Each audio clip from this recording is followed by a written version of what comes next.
Bem-vindos a mais um vídeo do meu canal, a Real Zartac. Hoje não vou-vos mostrar o meu lado intelectual. Sim, é verdade. O meu lado intelectual. Como vêem, não há jogos e eu não vou mudar de página do meu tablet, mas vou fazer-vos um resumo da guerra de 39 a 45. Ou seja, de 1939 a 1945, e quem não conhece esta expressão, vou dizer como Segunda Guerra Mundial.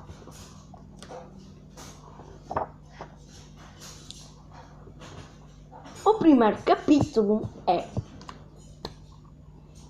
Eu fiz um resumo da guerra, uma espécie de resumo, já que as batalhas mais importantes vão estar aqui em leitura. Sim, vou continuar. Rumo à guerra. Depois de 1930, a Europa atravessa uma terrível crise económica. Em 1932, há, na Alemanha, 7 milhões de desempregados. Os alemães já não têm confiança no regime republicano estabelecido em 1918, porque na guerra de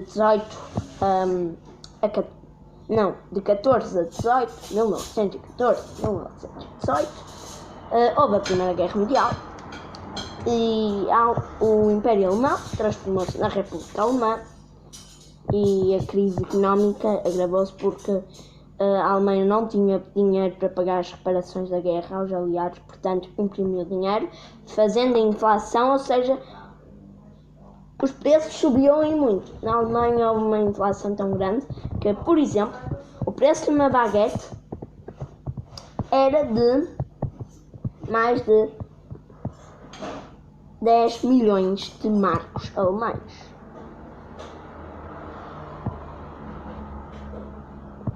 Vou continuar. E o seu principal adversário torna-se o Partido Nazi, cujo chefe é Hitler. Quem não sabe a história de Hitler, ele era um espião austríaco que foi mandado pelos aliados à Alemanha e foi para a Baviera, que era lá que muitos movimentos se encontravam. Só que ele aí ficou meio que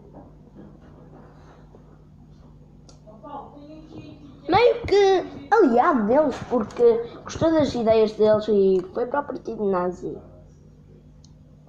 contra a República Alemã. Sim, contra a República Alemã.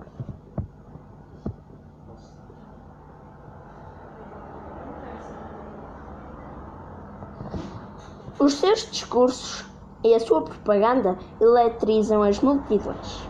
Chegado ao poder, em 1933, mandou os seus adversários políticos, em particular os comunistas, para os campos de concentração e dota a Alemanha de um exército gigantesco. O Tratado de Versalhes ainda estava imposto e ele quebrou, porque a Alemanha não podia ter mais de de homens, de exército e de equipamentos, e a Alemanha passou os limites. Nem a França, nem os outros Estados ameaçados pela Alemanha sabem coordenar a sua ação. A audácia de Hitler cresce com os seus sucessos. A Itália de Mussolini era um fascista, e o Japão naquela altura era um império fascista. Sim. Tornam-se seus amigos. A partir de 1938, apodera-se da Áustria, depois da Checoslováquia, abandonada pela França. No verão de 1939, a Polónia é por sua vez ameaçada. A França e a Inglaterra prometem defendê-la. Tentam estabelecer à pressa uma coligação anti-hitleriana com a União das Repúblicas Socialistas Soviéticas, ou mais conhecida como URSS. Continuando a história, mas Hitler é mais hábil. Para surpresa de todos, conclui o Pacto Germano-Soviético com Stalin, o ditador soviético da altura. Uma semana mais tarde, a 1 de setembro de 1939, o seu exército entra na Polónia. A França e a Inglaterra declaram imediatamente guerra à Alemanha, começando assim o que se chama de Segunda Guerra Mundial. Nesta Guerra Mundial, Portugal manteve-se neutro, estávamos com problemas económicos por causa da Primeira Guerra Mundial e também estávamos numa ditadura. Hitler tentou convencer a Espanha de Franco, que também era uma ditadura na altura, a entrar na guerra, ser seu aliado, mas a Espanha não quis porque a sua economia tinha sido destruída pela guerra civil, portanto manteve-se neutro. Mal para a Espanha, mal para Hitler, bom para nós que conseguimos manter neutros, porque das primeiras coisas que a Espanha faria na guerra seria, possivelmente, muito provavelmente, seria invadir Portugal.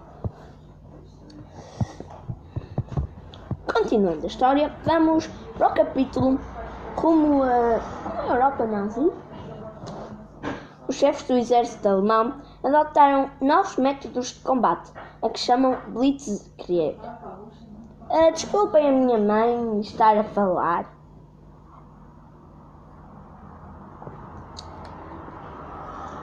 Continuando a história. Aos panzers, tropas blindadas e motorizadas, superiormente equipadas e treinadas, são confiados os grandes ataques de surpresa que desorganizam a frente inimiga. A Guerra Relâmpago da Alemanha, 2 anos, repetis para terem mesmo atenção, de triunfos militares. A Polónia é conquistada em menos de 4 semanas e seu território é dividido com a União das Repúblicas Socialistas Soviéticas. Na primavera de 1940, os alemães apoderam-se da Dinamarca e da Noruega. Depois, a 10 de maio de 1940, avançam em direção à França, que tinha toda a confiança numa poderosa fortificação, a linha Maginot, que é na Alsácia e Lorena, só que era a única fronteira francesa com a Alemanha. Mas os alemães evitam-na e invadem a Holanda, esmagada em 5 dias, e a Bélgica, esmagada em 18 dias. Um mês mais tarde, acontece o mesmo ao exército francês. A 25 de junho de 1940, um armistício põe fim aos combates. Perto de 2 milhões de soldados franceses são feitos prisioneiros e 3/5 do território nacional estão ocupados pelo inimigo. O resto forma uma zona não ocupada, com um governo dirigido pelo Marechal Pétain em Vichy, mas sob rigorosa vigilância dos ocupantes. O triunfo alemão prossegue em 1941. Na primavera são conquistadas a Iugoslávia e a Grécia. A 22 de junho de 1940 é atacada a União das Repúblicas Socialistas Soviéticas. A Iugoslávia não é o nome que se costuma dar em português. Não é um nome português, mas prefiro dizer Iugoslávia do que Jugoslávia.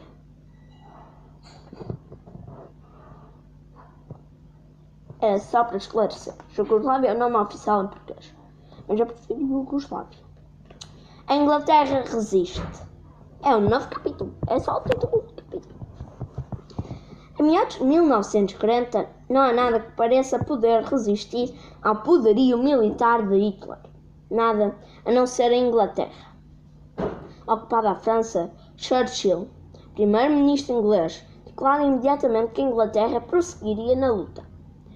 Claro que está sozinha, mas no mar que a rodeia tem a Royal Navy. Churchill é bem melhor do que o Boris Johnson. Só que já morreu. A Royal Navy é a Marinha Real Britânica. Na altura era maior do que na Primeira Guerra Mundial. Eles diziam que a sua marinha era maior do que a Marinha Russa e a Marinha Francesa juntas. Deve ser verdade. Eu acredito nos ingleses, portanto. Só não acredito no Boris Johnson. Ele é que não tem a minha confiança. A sua aviação, a RAF, que a Inglaterra recusou comprometer na totalidade na Batalha de França, está intacta. Ela compensa a inferioridade numérica perante a dos alemães, a Luftwaffe, com a qualidade do seu material e das suas tripulações. O radar, invenção inglesa, secreta ainda em 1940, ainda secreta na Segunda Guerra Mundial, e agora há radares em todos os aeroportos. Tornou-se popular esta invenção dos ingleses. Permite detectar o inimigo com muito tempo de antecedência e preparar-lhe uma recepção inesperada. A Batalha de Inglaterra, começada em julho de 1940, atinge o seu auge a meio do verão. Todos os ataques da Luftwaffe, a aviação militar alemã, chocam com a feroz resistência dos pilotos da RAF, que perdem 1000 aviões. Mas abatem mais do que o dobro. Ou seja, abateram mais de 2000 aviões alemães. Claro que as cidades inglesas sofreram bombardeamentos terríveis, mas nenhum alemão, salvo os prisioneiros de guerra, conseguiu entrar em Inglaterra. É a primeira derrota da Alemanha nazi e a primeira vitória dos países livres. No capítulo 1. A Alemanha é derrotada na União das Repúblicas Socialistas Soviéticas. De junho a dezembro de 1941, apesar da sua coragem, as tropas soviéticas não conseguem impedir a invasão da União das Repúblicas Socialistas Soviéticas. Estou farto de dizer este nome e vamos tratar por União Soviética, que é um nome que toda a gente conhece. União Soviética é mais curto. Portanto, não vamos dizer URSS, nem União das Repúblicas Socialistas Soviéticas. Este nome cansa-me. Da União Soviética, até às portas de Leningrado, cujo cerco dura 900 dias, e de Moscou. Mas, em dezembro de 1941, uma última ofensiva alemã que tenta tomar Moscou é derrotada pelo exército soviético. A Alemanha perde então a ponta de lança do seu exército. As suas melhores e insubstituíveis tripulações de Panzer. E durante todo o inverno glacial, os russos respondem, repelindo aqui e além um invasor. Em junho de 1942, os alemães atacam de novo. No sul, chegam ao meio dos Cáucasos. Dos Cáucasos? Dos Cáucasos ou dos Cáucasos?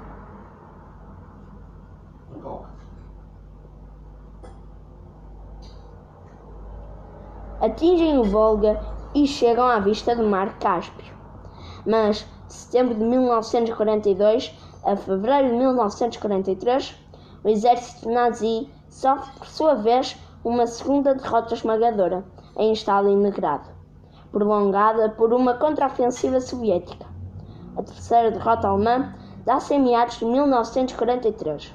A última grande ofensiva alemã é rapidamente anulada frente a Kursk, onde 10.000 tanques se confrontaram na maior batalha de blindados de toda a guerra. De agora em diante, a contraofensiva soviética não para mais até Berlim.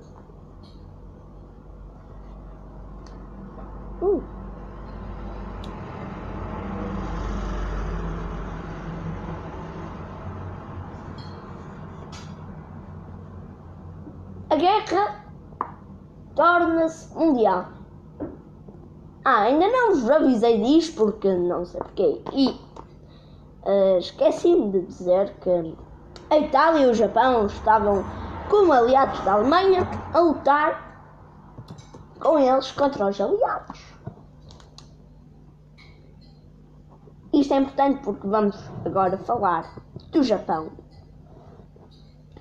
A 7 de dezembro de 1941, Ao nascer do sol, 400 aviões japoneses descolam de 6 navios porta-aviões e atacam a principal base naval americana do Pacífico, Pearl Harbor. Era um domingo e não houve declaração de guerra. A surpresa foi completa e em 2 horas os japoneses conquistaram o domínio do Pacífico. Roosevelt, que era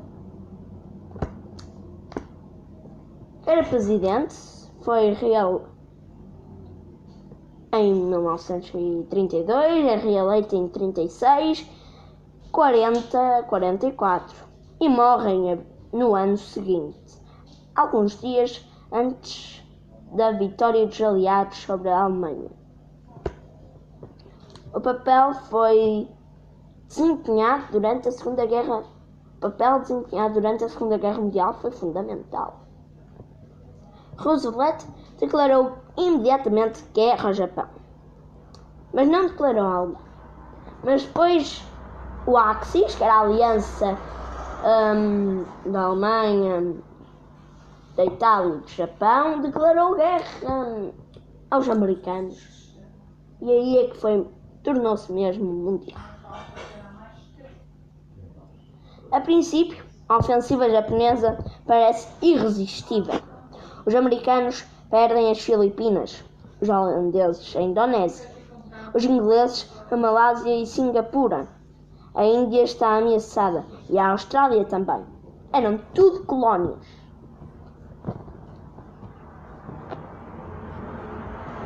Mas o ímpeto japonês é quebrado por 2 grandes batalhas aeronavais ganhas pelos americanos, queria eu dizer, na primavera de 1942, no Mar de Coral, e depois frente a Midway.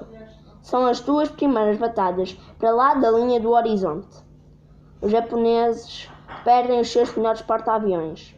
No outono de 1942, é a vez dos Estados Unidos atacar. A sua frota enfrenta os japoneses nas Ilhas de Salomão. Durante 6 meses, terríveis batalhas navais, aéreas e terrestres opõem os 2 adversários.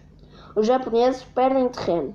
Morre seu melhor almirante, Yamamoto, durante o verão de 1943.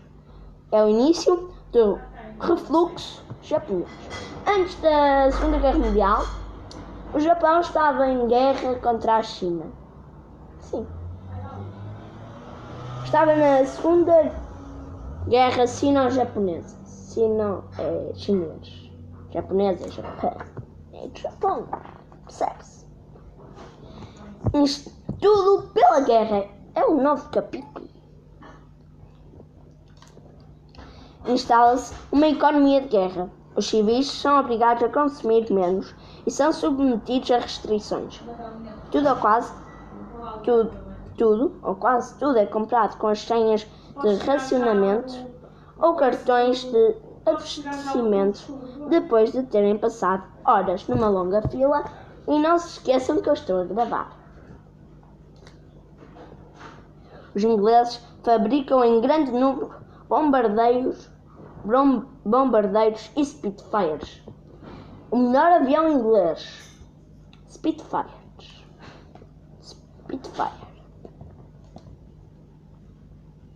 Protegidos por um vasto oceano que os separa da zona de combate, os Estados Unidos tornam-se o arsenal das democracias.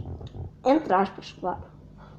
Em 1943, estão em condições de fornecer aos combatentes, num ano, 60.000 tanques e 90.000 aviões. Trabalha-se com afinco, mas sofre-se ainda mais. Os ingleses sabem que o inimigo está próximo. O território soviético está parcialmente invadido. Na Europa ocupada, estações, portos, instalações industriais e grandes cidades desmoronam-se em chamas sob as bombas. Mais um capítulo. A resistência organiza-se. Rapidamente, o bloqueio naval dos aliados isola a Europa, ocupada pelos nazis, das suas fontes de abastecimento habituais de água e mar: o café, o chá, o cacau, o azeite e também o açúcar, o algodão, a lã e, o mais importante, o petróleo, não tardam a faltar. Estabelece um racionamento severo e a vida torna-se muito difícil, sobretudo no inverno, com as casas geladas por falta de aquecimento. A esta situação só escapam os colaboradores favoráveis aos nazis e os traficantes do mercado negro, que ainda existe. Querem saber o que é mercado negro? Bom, vende e compra interditas pela lei a preços muito elevados de produtos racionados. Nem sempre é assim, às vezes é. A China um iPhone fake, que é falso, fake, sim. Isso é ilegal, mas vende-se no mercado negro, vende-se de tudo.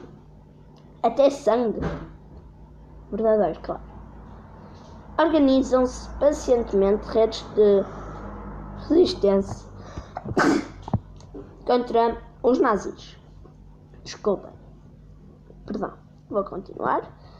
Em ligação, muitas vezes, com os serviços aliados. Os resistentes, cuja coragem compensa o seu pequeno número, procuram enfraquecer a máquina de guerra nazi através de sabotagens, de ataques a partir dos maquis, nome dado nos países ocupados às regiões onde se reúnem voluntários para escapar ao inimigo e combatê-lo, os seus refúgios, ou de indicações dadas aos aliados. Estes combatentes da sobra, entre aspas, são perseguidos por polícias cruéis, correm grandes perigos, a prisão, a antecâmara da tortura para tentar que denunciem os seus companheiros, a deportação e a morte. Sim, ainda havia pena de morte em todos os países, até nos democráticos.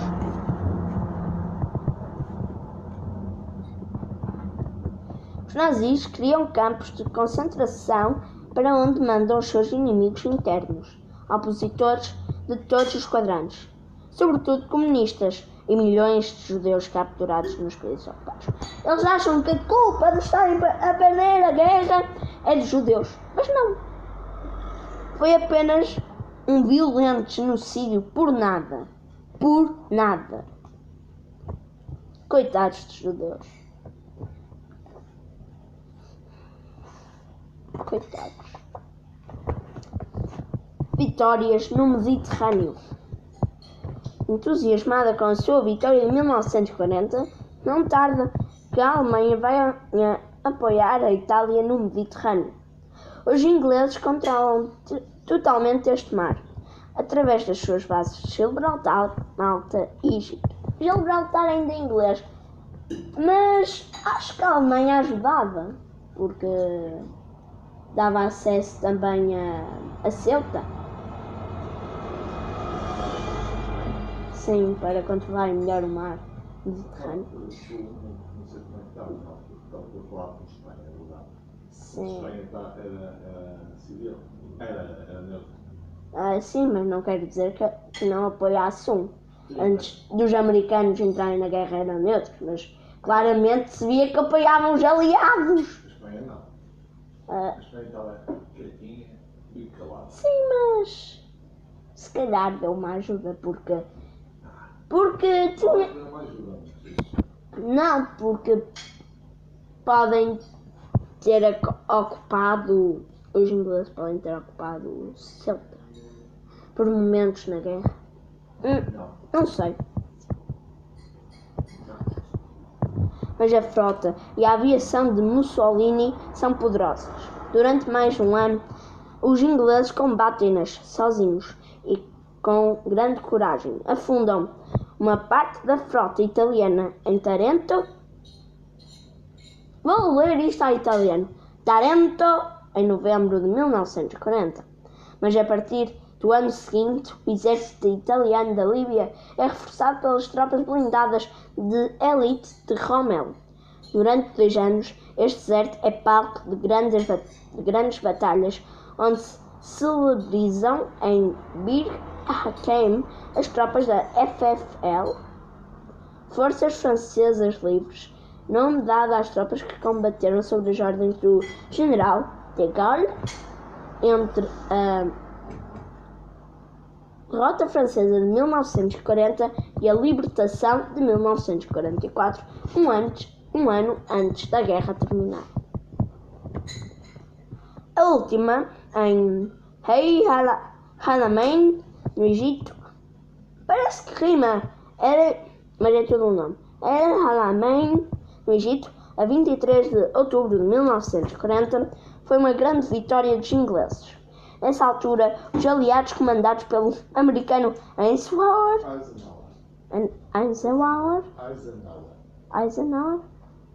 que viveu entre 1890 e 1969, comandante-chefe das forças aliadas destinadas a desembarcar no norte da África e depois em França, a 6 de junho de 1944, dia D. Já vamos falar sobre esse assunto. O sucesso destas operações fez dele um dos grandes obreiros da vitória. Eisenhower conseguem o seu primeiro grande desembarque a 8 de novembro de 1942 em Marrocos e na Argélia.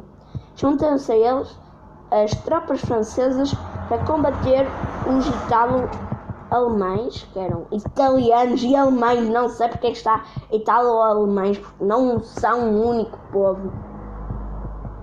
É estranho. Não sei dizer isto, não sei porque é que está assim. Pronto, até pode estar correto, eu é que posso também estar errado. Para combater os italo-alemães, de agora em diante, a Itália está ameaçada. Nesta altura, os submarinos alemães provocam perdas terríveis aos comboios de que depende a sobrevivência da Inglaterra. Mas os aliados conseguem finalmente a vitória.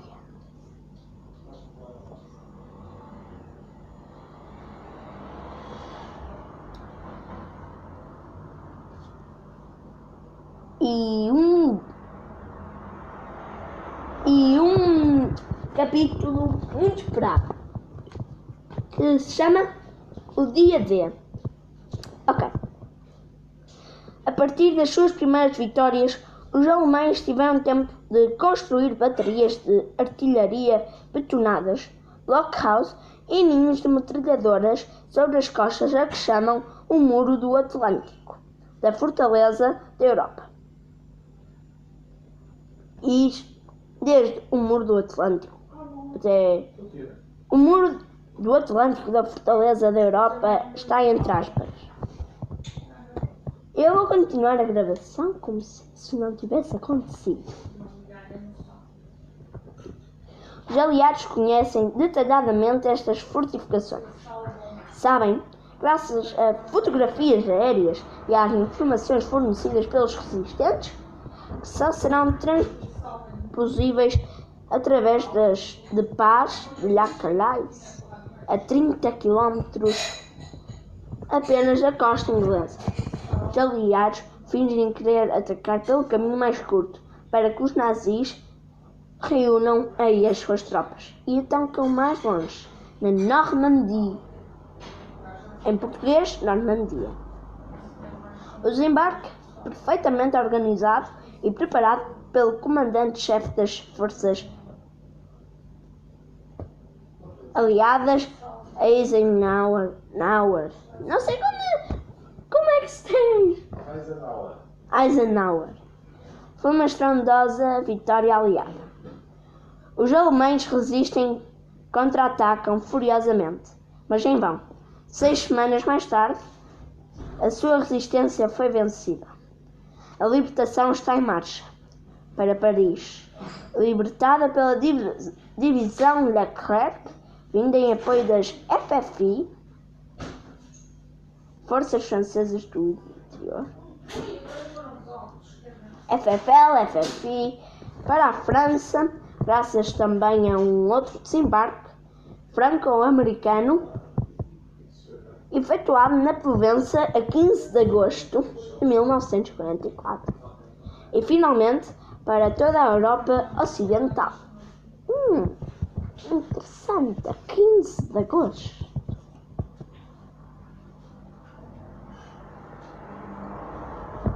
Isto vocês não veem porque se vissem seria interessante.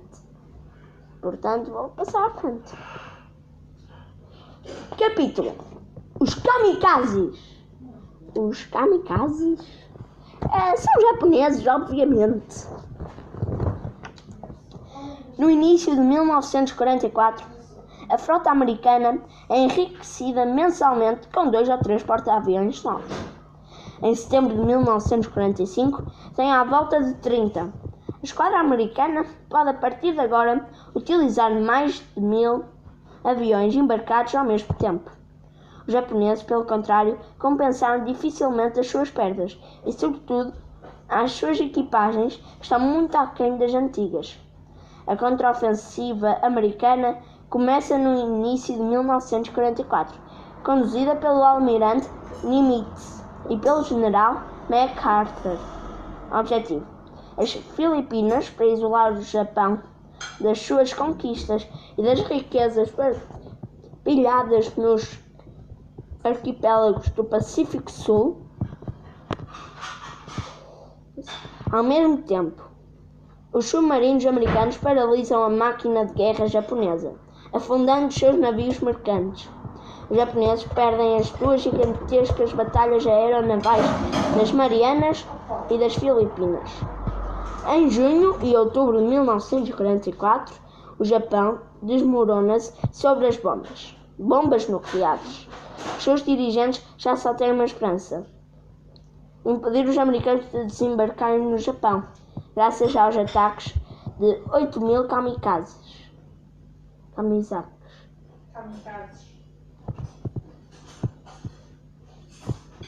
2 bombas atômicas destroem Hiroshima e depois Nagasaki, a 6 e 9 de agosto de 1945. A União Soviética declara por sua vez guerra ao Japão, que capitula a 2 de setembro de 1945. Vamos ver o que é que são kamikaze. Vento divino, nome dado pelos japoneses aos aviões suicidas. Aos aviões não, aos pilotos. Aos pilotos suicidas, cujos pilotos juraram conduzi-los até se esmagarem sobre o objetivo inimigo. Está aqui uma imagem de um avião. Vou ler a legenda desta imagem. Sob a mira dos kamikazes. Um porta-aviões da Marinha Americana é atingido por uma bomba volante pilotada por um kamikaze que explode junto ao mastro. Na mesma altura, um outro kamikaze choca contra o malogrado navio, destruindo malogrado navio. Estás a gravar, Pedro? Estou. Agora, navio, destruindo-o completamente.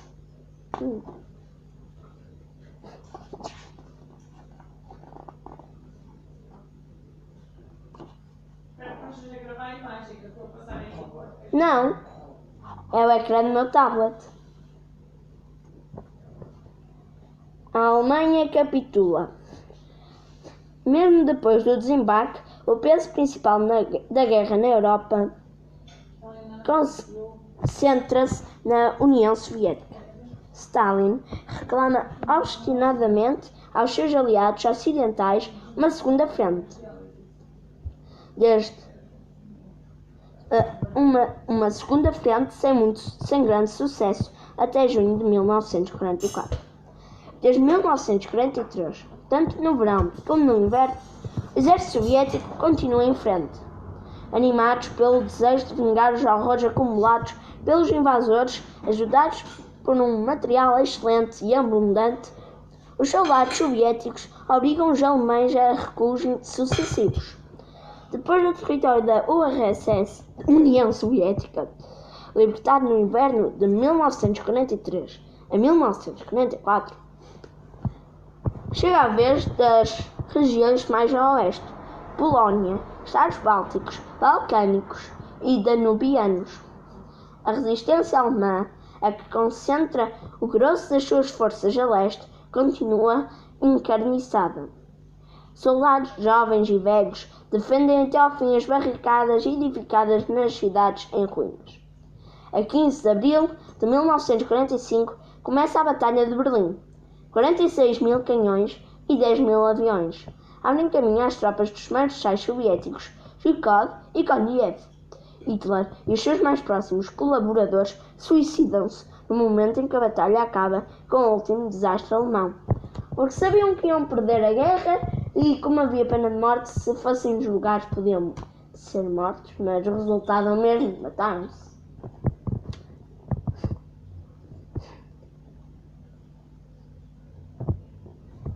A 8 de maio de 1945, a Alemanha capitula. Acaba a guerra na Europa. Último capítulo, que se chama 60 milhões de mortos. Na Alemanha, 2/3 das habitações disponíveis estão destruídas. A situação ainda é muito pior em Stalingrado, palco de grandes batalhas, em Varsóvia, em Caen e no Monte Cassino. E que dizer das ruínas morais? O nazismo tinha mobilizado e reunido todas as forças à sua disposição para submeter populações inteiras à escravidão.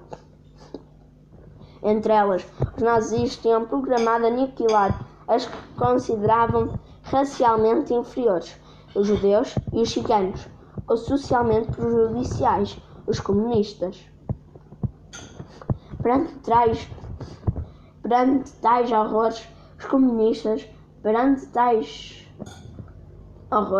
os aliados não cessaram de reforçar a sua cooperação no decurso de conferências entre os três grandes, em Teherão, em 1943, em Yalta e Potsdam, em 1945. Uma vez vencedores, os aliados levaram a julgamento todos os chefes nazis que conseguiram apanhar vivos.